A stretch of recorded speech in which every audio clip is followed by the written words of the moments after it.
Macbeth act 1 scene 2। फॉर्रेस में एक शिविर।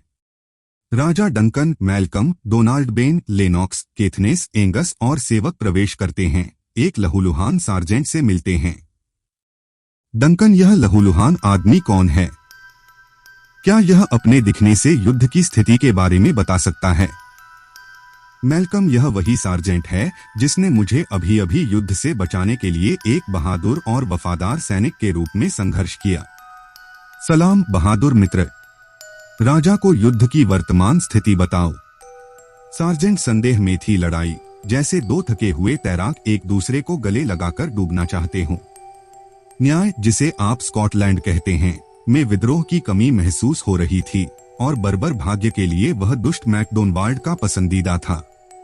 वह एक नीच विद्रोही है जो आयरलैंड और पश्चिमी द्वीपों से सभी बुरे कामगारों के साथ इतना भरा हुआ है, जो अपने सभी बुरे कामों में भाग्यशाली था और उसके दुष्ट प्रयासों के लिए भाग्य मुस्कुरा रहा था, जैसे एक वेश्या मुस्कुराती है।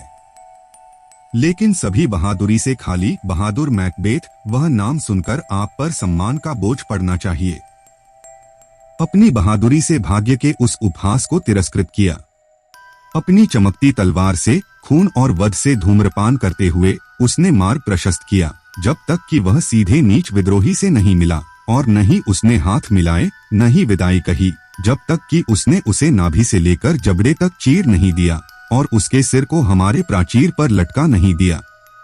डंकन, ओह मेरे बहादुर चचेरे भाई, ओह एक योग्य सज्जन। सार्जेंट, लेकिन जैसे जहां से सांत्वना आती है वहीं से दुख का तूफान भी उठता है, यह भी सुनो। उसी बिंदु से जहां से हमने राहत की उम्मीद की थी, वहां एक नया हमला हुआ।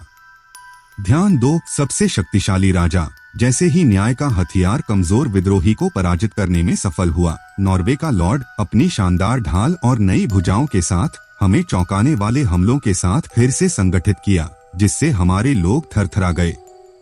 डंकन, क्या हमारे जनरल मैकबेथ और बैंको इससे डरे नहीं? सार्जेंट, हाँ, जैसे गौरैया ईगल से या खरगोश शेर से। अगर मैं सच कहूँ तो उन्होंने तोपें धो दी या दोगुने हमले किए, इसलिए वे दुश्मन के खून में डूबना चाहते थे या दूसरे गोलगोथा का स्नान करना चाहते थे। मैं और कुछ नहीं कह सकता, लेकिन मुझे चोटें लगी हैं। मेरी नसें कमजोर पड़ गई हैं। मेरा रास्ता मुझे मदद के लिए पुकारता है।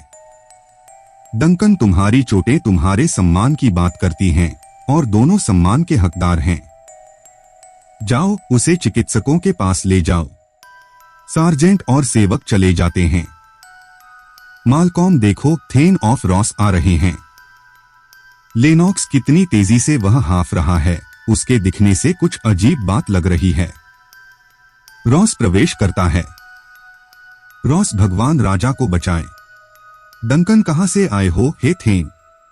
रॉस, फिफे से, महान राजा, जहां नॉर्वे के झंडे हवा में उड़ते हुए हमारे लोगों को डराते हैं। नॉर्वे का राजा स्वयं सबसे विद्रोही थेन ऑफ कावडोर की सहायता से एक घातक संघर्ष शुरू कर दिया, जब तक कि बहादुर मैकबेथ कवच से लैस उन पर भारी पड़ा, तलवार से तलवार, पराक्रम से पराक्रम का मुकाबला किया और दुश्मन को भागने पर मजबूर कर दिया। संक्षेप में, जीत हमारी है। डंकन, कितना बड़ा आनंद! रॉस और नॉर्वे के राजा ने हार स्वीकार करने से पहले $10,000 सेंट कोलमचिल के कब्रिस्तान में दफनाने और अपनी वापसी के हथियार के रूप में भुगतान करने के लिए कहा।